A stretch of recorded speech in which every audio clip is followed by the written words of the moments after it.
Welcome to Gluck Radio. I am Dr. Errol Gluck, executive life coach and master problem solver. Today, I am happily joined in the studio by a very special guest, a male to female transsexual. Kate has had many different lives so far, from a Jewish boy to a trusted confidant of Scientology cult leader L. Ron Hubbard, to a 5-year-long consensual sex slave to a lesbian couple. We'll get to all of that, but we'll also visit the Kate underneath. We'll be talking about her estranged daughter of 30 years, her mental condition, her personality disorders, her suicidal thoughts. There's nothing that we won't touch.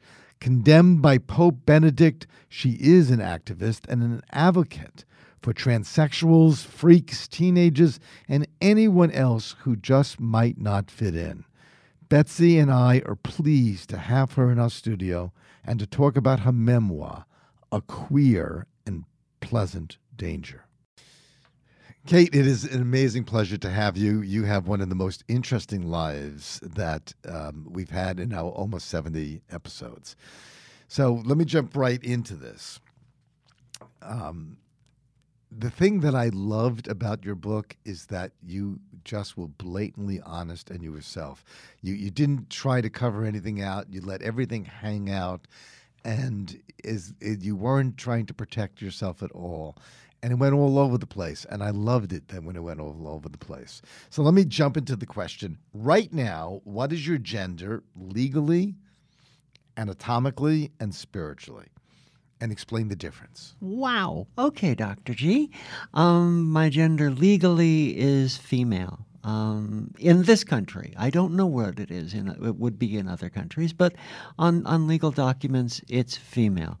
That's because even though I was born and assigned male at birth, I had gender conversion surgery, and based on that, the state said, okay, then you're female. So that's legally. Now, what was the other one? Anatomically. Anatomically, boy, there's just no telling. I mean, I've still got a penis, but it's an innie now. It's not an outie anymore. They just turned it inside out and pushed it up inside me. So what do you call a person who's still got a penis, only it's inside out and in the... where? I usually call him a politician. Oh, ba-dum-bum. All right. I have what passes for a vulva and vagina. So, I've got lady parts that kind of work nicely. Thank you. And spiritually? Spiritually, no gender. No gender. That's the whole deal with gender, is there's no such thing. It is purely a human invention as far as I'm concerned. Okay, so gender does not exist in your world. It is simply an invention for the sake of joy, or for the sake of trying to identify who's who and how we build things. Gender right now, I believe, is a culturally constructed vector of oppression. It's conveniently there and divided into two and two only, so that someone's always got the upper hand, someone's always down underneath. And in our culture, the upper hand is always given to guys based on their gender, based on their outie penises. It's a space of cultural regulation. We're given rules that if you're a man, you got to be doing this. If you're a woman, you got to be doing that. And no one's written a real rule book. We just assume. I always heard that, and I always thought to myself, what a crock. You could have a guy going to a bar, and there's 20 women, and he could strike out 20 for 0. No one wants to deal with them. They're talking among themselves. And then you could have a woman going to a bar with 20 men, and every single one of those men will talk to her. Depending upon whether or not she's perceived as reasonably attractive and or intelligent. So I think that there are gender differences. I don't know if there's gender superiority. Well, I don't think there's gender superiority, but my guess is that all 20 of those guys make more money than that one lady does. It's quite possible. No, I mean, there's no doubt about it that women are still economically not treated the way they should be. I completely agree. And that's power in our culture. If we define power in a social justice definition, power, how much access do you have to resources that make your life more worth living or the life of your loved ones more worth living? Do you have free and easy access to health care, education, food, clothing, shelter? Men, by and large, have more access than women. Now, you describe yourself as a gender outlaw. Okay, so I want you to explain that, and I want you to tell a little bit about your story. Sure thing. I was born boy. I was Albert Herman Bornstein, born on the Jersey Shore. A Jewish boy. A nice Jewish boy, a tubby little Jewish boy.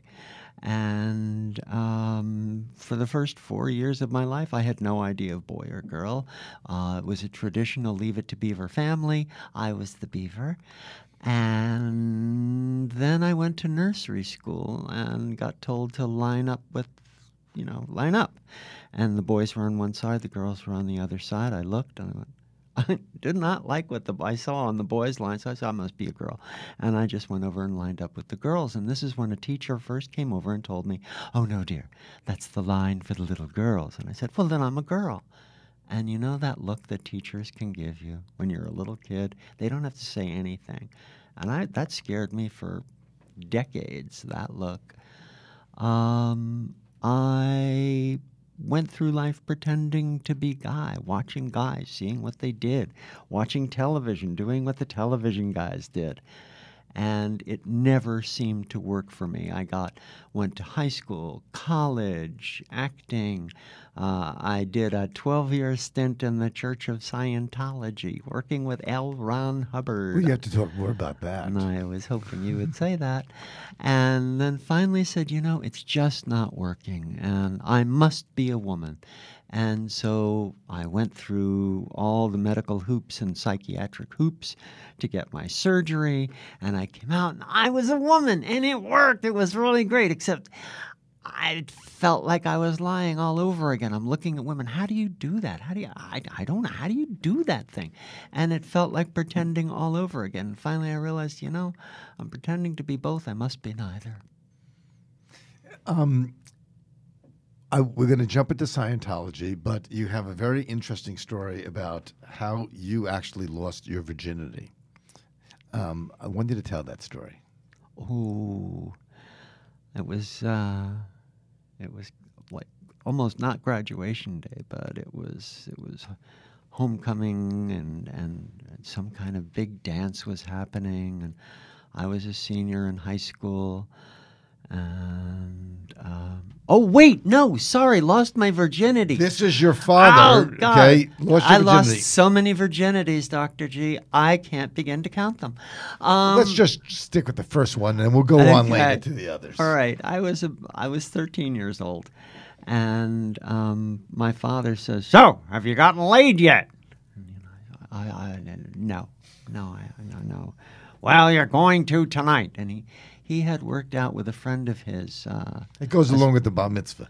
It does. You're a man, so you might have, I think my father was worried about me and, my manliness. And manliness to him meant, right, are you fucking girls? So he and a psychiatrist friend of his fixed me up with a patient of the psychiatrist who was a prostitute.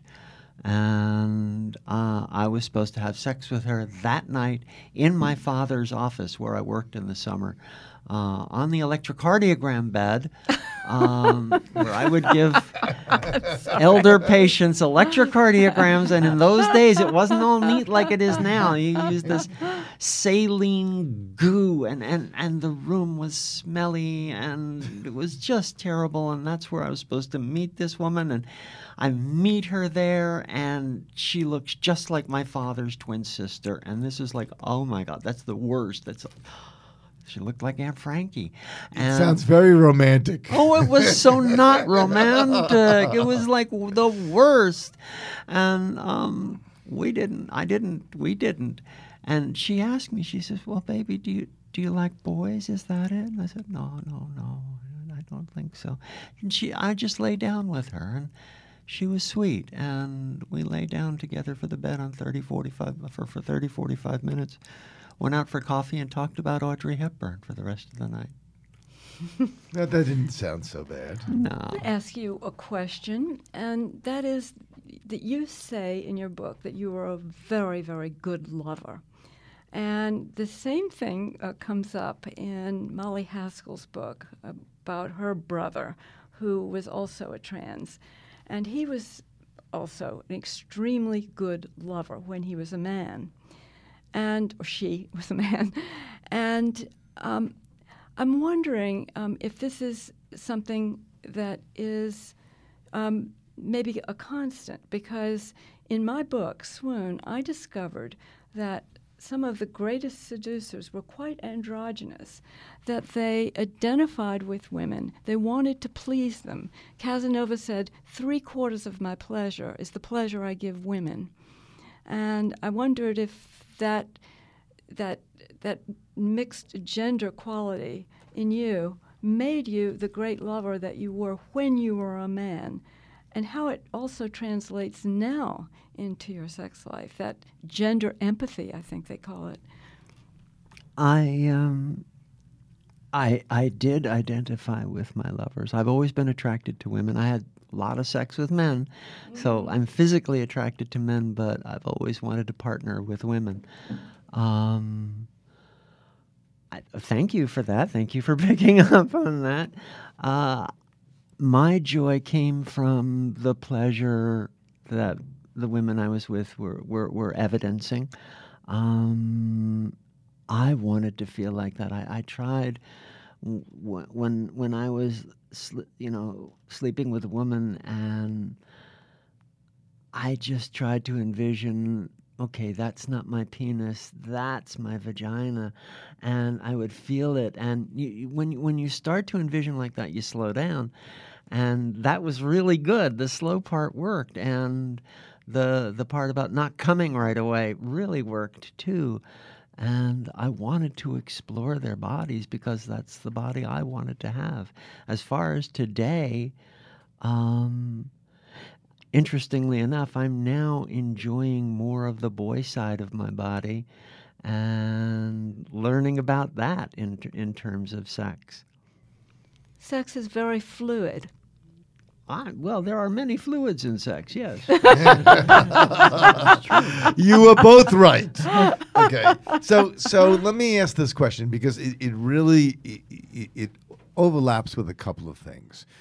You were diagnosed, I believe, with borderline personality disorder and also MPD, multiple personality disorder? Not MPD, no. Just borderline personality disorder. And PTSD. And PTSD. Yeah. Okay.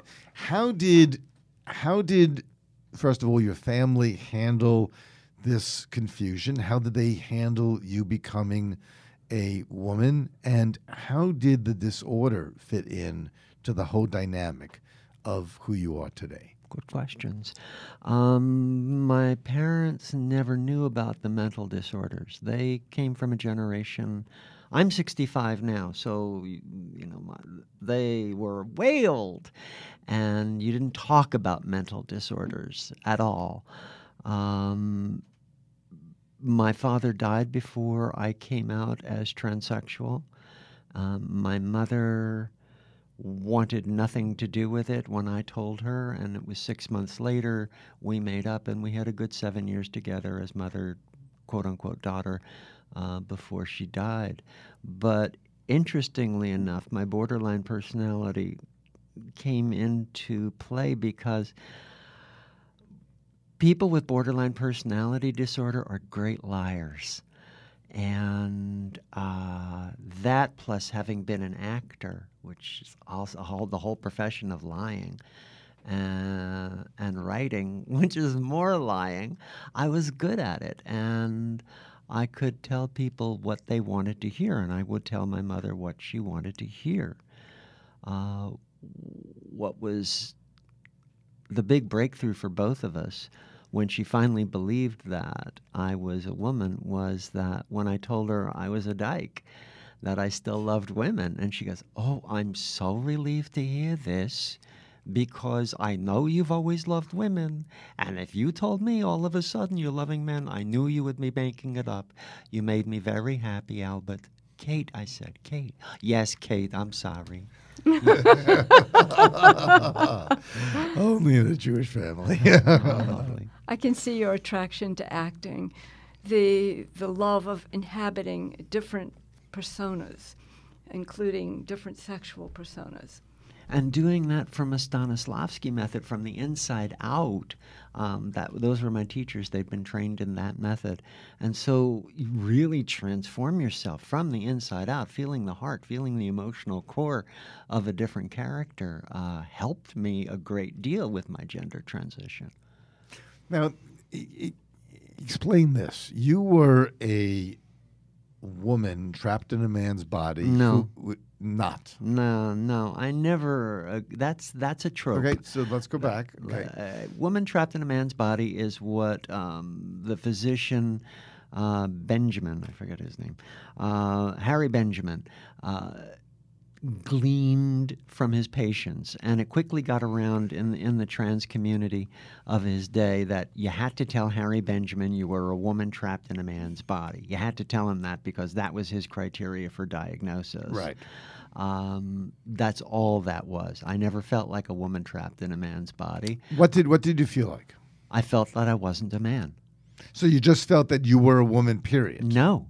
Big difference. I felt that I wasn't a man. And given the culture's insistence that there are only two genders, the only other choice for me, believable choice, was, oh, I must be a woman. Okay, then this is what I'll do. I'll be a woman.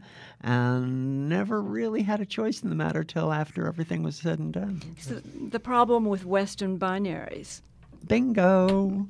Binary being any kind of cultural space that is made of two and two only components and they're equal and opposite, quote unquote. There's no such thing. It's a fabrication. There's no such thing as any two equal and opposite anythings that I found. If you can come up with one, I would really like to know. I have too many great questions to ask you, and we'll talk about the meaning of life on our next show. Okay. But what was it like for you to be with men? Was that enjoyable for you? Was that, meaning you went through that phase? What was it like for you? I enjoyed that. I mean, sex, period, is just great.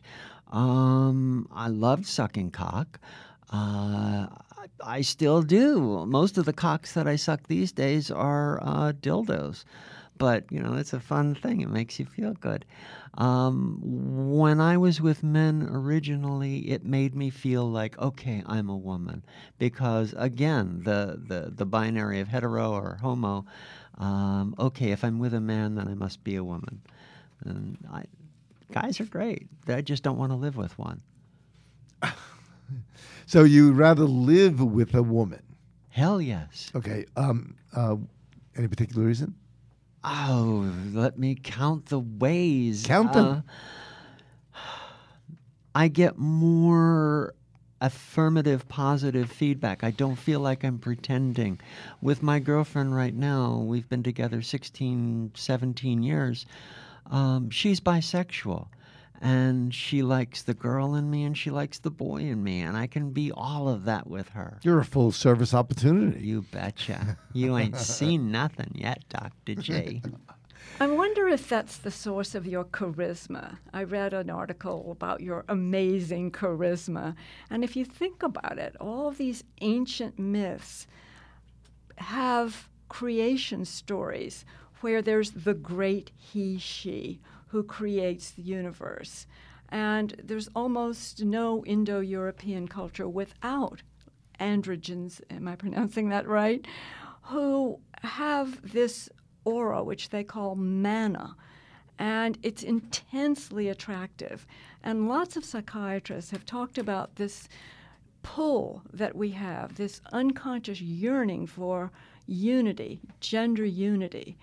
And it's reflected in all of our myths, all of our narratives.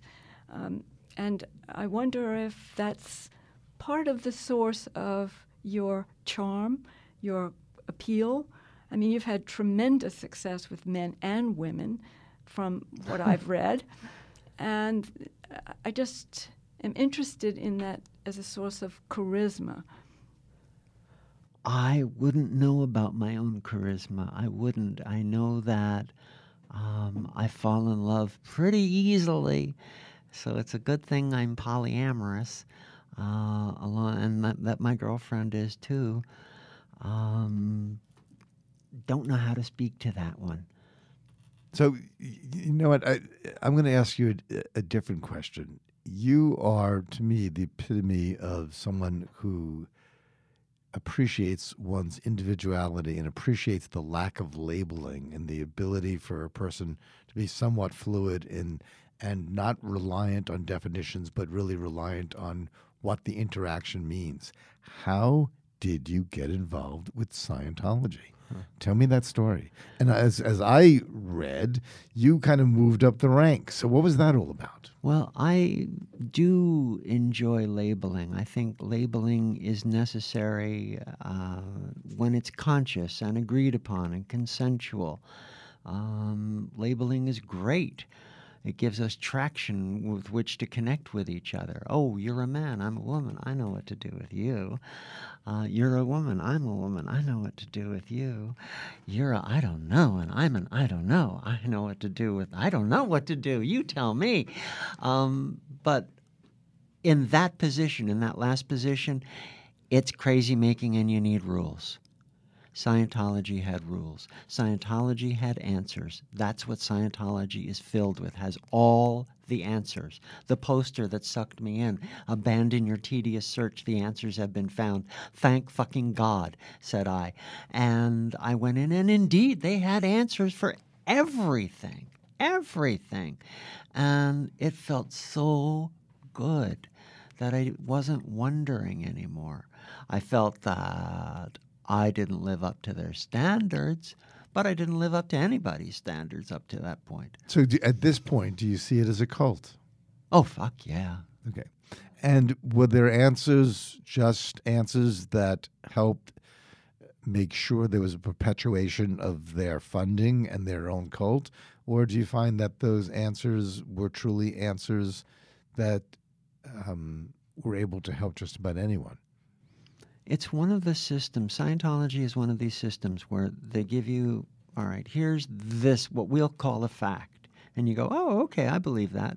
And then it goes, okay, if you believe that, then there's this. And they give you another fact. Then there's this. And they keep basing their philosophy on steps of belief until you get so far into it, you forget that it's a house of cards and would come down if you just take out any one of their supposed truths. It is a cult. My daughter was born into this cult. She's 40 years old now. I haven't seen her since she's 9. I left way, way back then, and according to their doctrine and canon, she's not allowed to speak with me or she will get into big, big trouble. Just because you left? Yeah. Just because I'm not a Scientologist anymore. You met L. Ron Hubbard, and you actually had dialogue with him. We worked together, yes. I was first mate on his yacht. What was he like, and what did you learn from him as you observed him? Oh, gosh, he was daddy. He was wonderful. You look at the guy, talk about charisma. Oh, my God. First off, he was not an attractive man. He was very tall. He must have been 6'3", 6'4", extremely heavy. He had terrible teeth and breath because he was deathly afraid of dentists. But none of that counted. If he smiled at you, so, he talked kind of like that. Like that. You can listen to any of his tapes. I'm doing him exactly. But it would be, oh, wow, come here. I got a great idea for an April Fool's joke for the crew. And he and I would play April Fool's jokes on the ship together. When it came to statistics, every Scientologist has a statistic, and it's measured weekly, and it better be going up. If it goes down, you're in trouble, no matter who you are, a public person or staff member or clergy. So he did not treat people who had down statistics very well at all. And the further down statistic you were, the more angry he got. And he was an angry, angry man, like my father. Give me a definition of Scientology, not from Wikipedia, but something that comes more from Sea Org members. From what? From Sea Org members? I'm sorry. Ex-Sea Org members. From members who were ex-Scientologists. Scientology is a cult. It's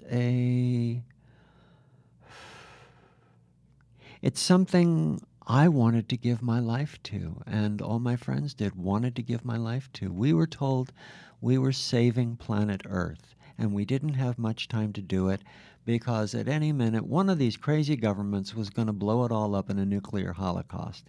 That's how we talked. I think that's pretty much how they talk today, because that's in the doctrine of L. Ron Hubbard. And so we worked day and night as clergy. Well, we didn't consider ourselves clergy. Scientology became a religion during my last years while I was there in the 70s. And I was talking with his top aides. I was like, we're not a religion. We've been telling people we're a religious philosophy. Of course not, Al. No. We're doing this for tax purposes. So everybody knew it was a tax dodge. But now they really believe they're a religion. And now there's no reason to doubt them. They are a religion. And when you get religious fervor built into the fanatical need to work in order for a good purpose, saving the world, you've got a cult that is so dedicated they'll work 112 hours a week for $25 a week.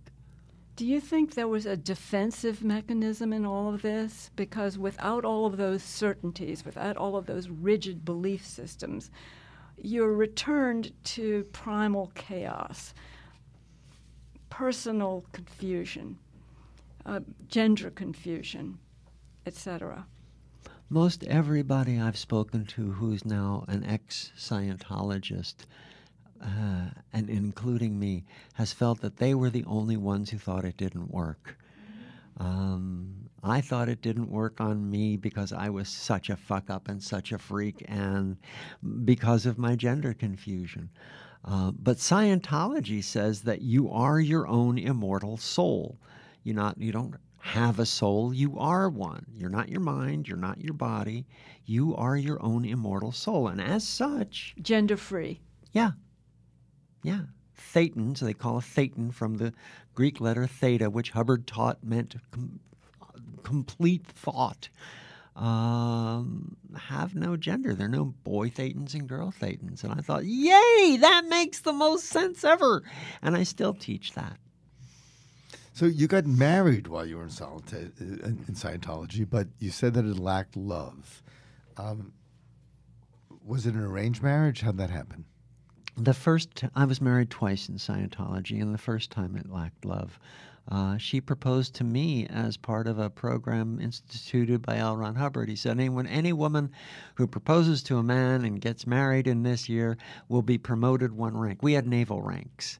We were officers, and I was a warrant officer, and Molly was a midshipman, and she proposed to me, and she and I had talked about having had past lives together where she was this hunky Roman gladiator and I was this damsel in distress slave girl. And she knew how to play that on me, and I just fell for it, and I said yes. When we finally got divorced in my second marriage and I just want to say her name, Elizabeth Butterworth Finley II. When Becky and I got married, there was a whole lot of love. Becky was a woman, she was she looked like Princess Diana. And she was a woman I wanted to be. She was a woman I wanted to be with. We were deeply in love, Becky and I. She's the woman I left when I left Scientology. That must have been very difficult. It was. Now, you had a child during your time in Scientology. What was it like raising a child in Scientology? My first wife and I had a child, still do. Her name's Jessica Leah Baxter, and I believe I know where she lives. I believe I can see her house on Google Earth. Raising a child in Scientology meant you got to see them Before they went to bed, you got to spend an hour a day with them, and if your statistics were up, you got a half a day off every 2 weeks to spend with them. So you weren't really raising a child in Scientology, no. Who was raising the child? A nanny. Someone would be posted as a nanny. And for that reason, today in the C organization, which is what they call their clergy now, we were just called upper management. That's what we thought we were. But now they're the top clergy, and they're not allowed to have children. They encourage abortion. There's a major court case going on right now. You can read Tony Ortega's blog called The Underground Bunker. If you give that a Google, you'll find today's article is about a woman who was forced to have an abortion and is taken to Scientology to court because of that. How did you get kicked out of Scientology? I didn't. I was offered a choice of staying or leaving, and I chose to leave. My last job for Scientology was I was one of their top salespeople in the world. This was in the late 70s, and I was personally making them between $35,000 and $50,000 a week. My office was making $250,000 a week, and I was touring. I was like a great speaker, and people would come and write me checks, and I was in Europe, and I went into a Swiss bank, and at this Swiss bank, when I was depositing the checks at the end of the week, I was called into a vice president's office of the Swiss bank, and he greeted me. Remember, I'm a guy in a three-piece suit. He said, "Mr. L. Ron Hubbard, what a pleasure it is to finally meet you after all these years. What a great customer you've been." Now, we had been told that this money had nothing to do with Scientology, of course, nothing to do with L. Ron Hubbard.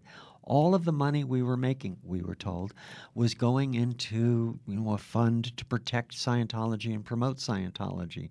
And there I just found out that it was going into L. Ron Hubbard's pockets. I didn't believe it. I thought someone was trying to set him up. I tried to report that. And for my trouble, I was what they call a gangbang security check. 7 big guys asked me questions like, what government are you working for? How long have you been spying on Scientology? How much have you stolen from Scientology? I'm going, what? 6 hours, and they had one of these little electropsychometers, the e-meters. It's a modified, it's like a lie detector, measures electrical resistance in your body. And they couldn't find any evil deeds on this meter. But finally, they gave me a choice. They said, okay, we're going to put you on the Rehabilitation Project Force, which they have to this day. It's their prison. Everybody wears a black boiler suit. You have to run everywhere. You're only allowed to talk with other members of the Rehabilitation Project Force. The only food you're allowed to eat is what other people leave after they've gone from the dining room. You have to sleep on a hard cement floor, and it can go on for 3 to 15 years. And I was getting all kinds of migraines at that point. I've got a condition called dystonia, which meant my neck was twisting around painfully. I just said, no. Well, in that case, we're going to excommunicate you for all the remainder of your lifetimes, and you will never have a chance to go totally free. I finally said, you excommunicate me, go right ahead. And I left that day after 12 years. It is obviously a cult, and you've probably done more in the last 10 minutes of scaring people into not taking a look too deep, because it appears to be like quicksand. You put your foot in it, it feels comfortable, and then you start sinking. So I kind of appreciate that. I want you to talk a little bit more about the mental illness and how it affected you. Did you ever have a suicide attempt? I don't remember an actual attempt, but I've got scars on my wrists that I don't remember giving myself right there. So I must have when I was drunk or stoned or something. I do remember 6 times I planned it all out. And this goes hand in hand with the borderline personality, the black and white thinking that goes along with borderline personality disorder, which I think I've gone a long way in helping myself by refusing the black and white thinking that's associated with gender. Once I crashed that, and I don't believe in either or in gender, it's very hard for me to think black and white with people. Now, when I get emotionally revved up, yes, I go right to the borderline, I hate you or I love you, kind of black and white thinking. I still slip into that, but I'm now in dialectic behavioral therapy here in New York at CBT DBT Associates. I love them. And that's done so much more good for me than 12 years of Scientology. How much of the suicide attempts do you attribute to the fact that you would rather die than live in a man's body?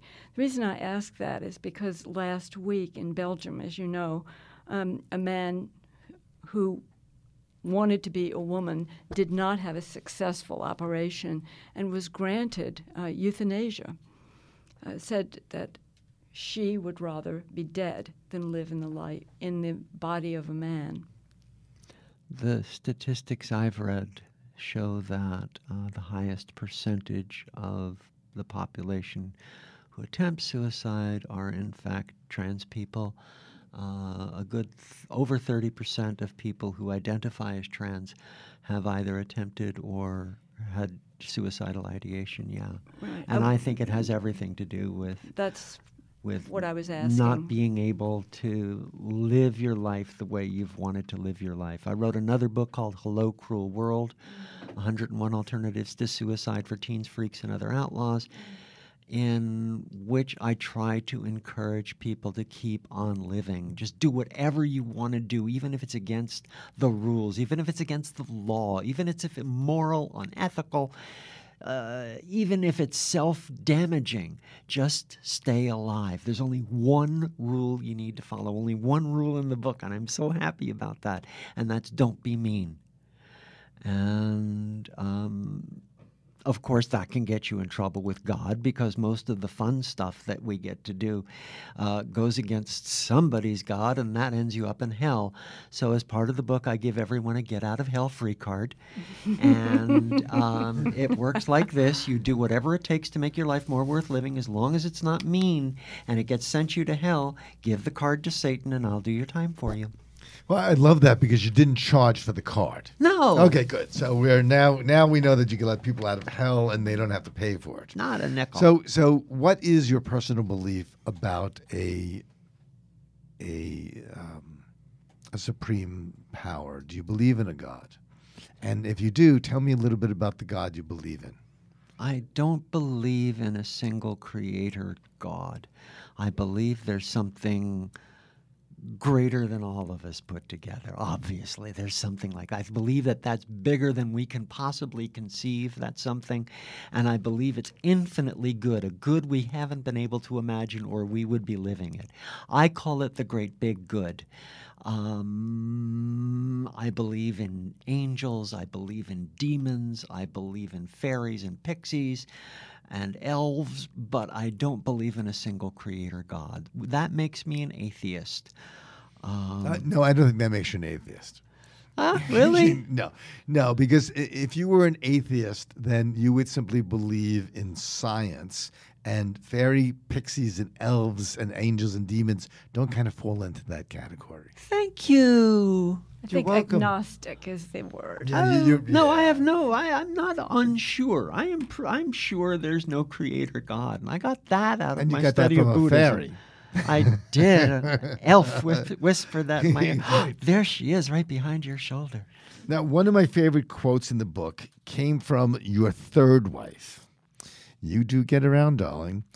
And you told her that you told her that you were transsexual, and she said, "You're not transsexual. You're a Jewish mama's boy." What went wrong with that woman? What went wrong with her? Nothing. It was me. This was by the time I was out of Scientology. I got married a third time trying to believe that I was a man. She said she could cure me. She's got a heart of gold, and she didn't cure me, and we were divorced. Okay. Now, when she said cure me, didn't you strike up in your head saying, I don't need to be cured, I need to be just understood? No, I needed to be cured. I knew that coming out as trans and living a trans life would make me a freak. That was the last thing I wanted to be. And that was like, what, 1982 or so? And ever since then, 30 years now, I've been embracing my life as a freak. When your dad was on his deathbed, what did you say? I lied. I told him I was happily married and not to worry, and that he wouldn't get lost. We spoke about death as a physician. My father was a doctor, and we never used the word death. We talked about physicians losing their patients. And I just told him he'd had a massive stroke and he couldn't really move. And I tried to comfort him, and I knew the lies that would comfort him, and that's what I told him. You know, I have my own definition of lying, and that is when one lies, one says something in order to gain an unfair advantage over the other person. It's not necessarily not telling the truth. If you came over to my house and I served you a 12-course meal of the best wine and the best food, and you left and you said, "Oh, I heard you were over Dr. G's house," and you said, "Well, I was there for many hours and he never gave me water." Now, I never gave you water, but I fed you. You told the truth, but you lied because the intent was, how did I treat you? And when you tell someone who, let's say maybe a little child who facially is distorted that they're beautiful, by telling them they're beautiful, you're not lying to them because you're not trying to get an advantage over them. So I have a little bit of a different definition of it. May I speak to beauty? Sure. We have cultural definitions of beauty, and I think the subject of looksism, how we judge people based on their looks, has never been really taken seriously enough academically or spiritually. And when I tell a child who, by cultural standards, has a disfigured face, that they're beautiful, I believe it. One of the things I do in terms of meeting people is I look for the beauty in them so that I can genuinely, truly, with my heart go, "Oh my God, you are so beautiful." And I believe it. I look for that. I look for, where's the beauty in this person? Oh, wow. And that gives me great joy. It's not a lie. Betsy, in your books, the great seductors and seductresses, you found that beauty and being handsome was not necessarily a part of the program. It's not. We've been media poisoned about beauty, and I feel very, very strongly about it. Nobody has ever studied the great seducers or seductresses throughout history. The majority were not beautiful at all. Seduction comes from within, and I think you understand that as well as anybody. And I think that a whole generation now is more beauty obsessed even than people were in the Renaissance. In the Renaissance, the way you looked was a reflection of your soul. And we're coming close to that now because of the conspiracy of the consumer capitalist society. Yes, people now kill themselves because they don't match up to some cultural standard of beauty. It's totally tragic. Yep. And misguided, too. Yep. Especially when it comes to finding love, keeping love, and you know what's so sad? I do executive life coaching, and these extremely successful executives still hold on to, I'm not successful because I'm short or I'm bald or I'm overweight or I'm not good looking. They still cannot find happiness because of those stereotypes that they can't fit into. Right. It's very brainwashing. pathetic. Yeah. Absolute brainwashing, cultic brainwashing. Yeah. Now, there was surprising hostility towards you within the LGBT community as a lesbian transsexual. Why did you face such discrimination? What's the problem? Nobody had really talked about it much before. This was 1986 through 92, and cultural lesbians were a large faction of the lesbian community were what was called separatists.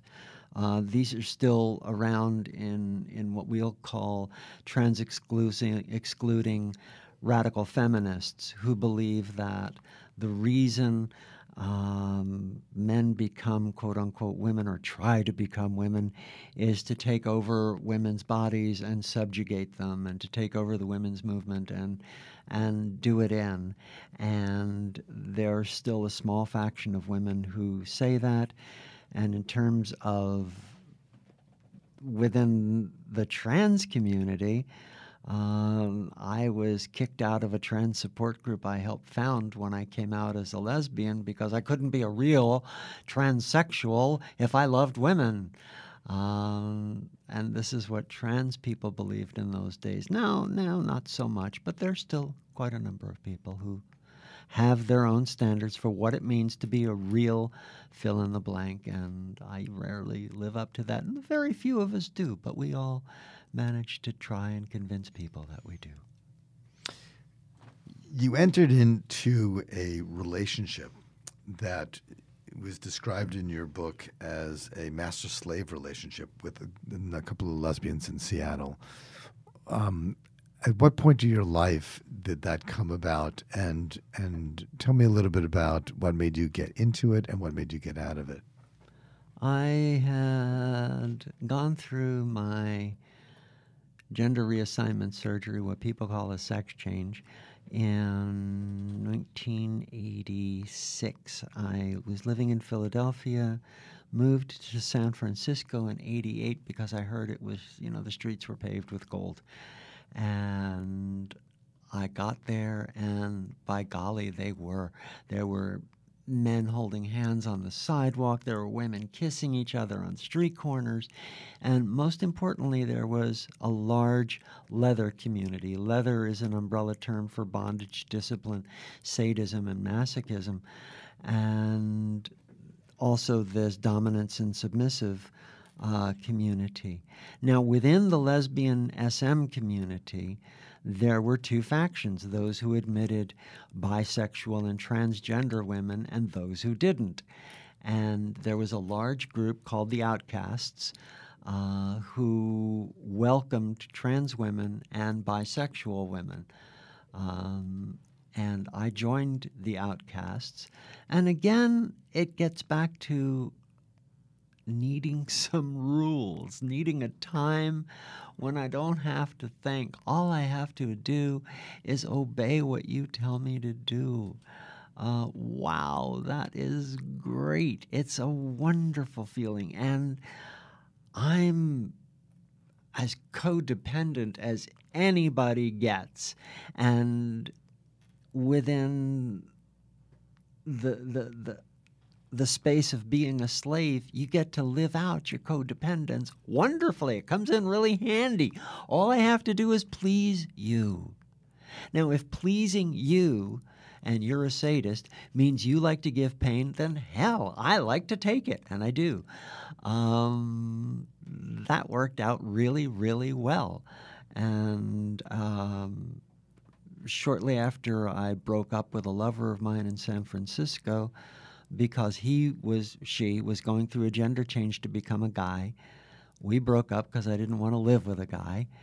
And I jumped into the arms of these two dykes. They called themselves dykes, not lesbians, in Seattle. And one of them became my owner. And we had a 1.5, 2-year relationship of, I was a 24-hour slave. It was wonderful. So what made you leave? We broke up. We exploded because I fell in love with one of them, and that was not permitted. And one of them fell in love with someone outside the triad, and that was not permitted. And the third one she couldn't take it and checked herself in because she was, in fact, bipolar, and did check herself into a hospital. It just broke us up completely. We're now best of friends. We're in touch weekly, and I love them. Quite a story. On that subject, I wanted to ask you about your self-definition as a beta wolf. Because you say this in the beginning of the book, and it seems to be a theme all the way through, and yet that seems at odds with your charm, because charm is extremely assertive. It's a power move. It's a way of getting the answer yes without asking any questions. It's a Southern belle tactic, and since I come from the South, I understand that, you know, a Southern belle is a Mack truck disguised as a powder puff. So it's Clinton, it's Catherine the Great, it's Elizabeth I. It's the way they governed, a charm offensive. It's extremely powerful. And I didn't see you as a beta wolf at all. I respectfully disagree. I believe that charm comes from the behavior of beta wolves. Beta wolves need to charm their alphas, and you can see this in puppy behavior. The most charming creatures you'll ever see are puppies. They charm us all. They just roll over, and they're so cute, and they wag their tail, and they go, I love you, I love you, I love you, Dr. G. You are just the cutest guy I've ever met. You are, and there you're finally smiling. Oh, that's good. And that's beta wolf behavior. That's, okay, this is how I'm protecting myself. Because there are some men in top management who are called Teflon managers. You have to meet them. That's what they do. That's what they do to get their way, to push their agenda. They are charming. They are adorable. They're funny. Beta wolves can end up in positions of power and positions of control. But I don't think it's natural to a beta wolf. But then again, there's no real binary of alpha beta anyway. And if you like being in control and you happen to be a person who falls more under the beta wolf umbrella, then yeah, there would be that combination, sure. I like that. That's interesting. You know, there's always a conflict between natural physicists and quantum physicists. They seem to not be able to agree on much. You absolutely represent a world of conflict in the sense that so many people would have so many different opinions. And yet, the truth of the matter is that people have not yet really learned how to listen to one another. They've not accepted the fact that that which is taken as a fact is only a fact in time, and times change and information changes. And the fact that you've introduced some fascinating concepts and feelings, and so naturally, so genuinely, and so interestingly, I truly appreciate. And I so much thank you for being a guest on our show. My only frustration with these shows is they're too short. I wish I had you more. So thank you for being with us, and thank you. We're going to have everyone read your book and to get inside your experience. It is a queer and pleasant danger, and we will be plugging it in our outro. It's a ripping read and a very brave one at the same time. This has been a real fun interview. I like the fact you work well together, and you kept me on my toes. That's not always happening. Thanks again. Thank you. You've been a fabulous guest. Bye. I want to truly thank Kate Bornstein once again. It was a great interview. I'd like you all to pick up a copy of her book, A Queer and Pleasant Danger, on Amazon.com. It's just not another tale of sexual adventure. There's much more to it. There's a surprising amount of heartbreak and introspection, and I highly recommend it. I also want you to follow her at Twitter at Kate Bornstein. Betsy and I both want you to remember, to every problem there is a solution. Please, you're going to want to check out our other episodes at gluckradio.com.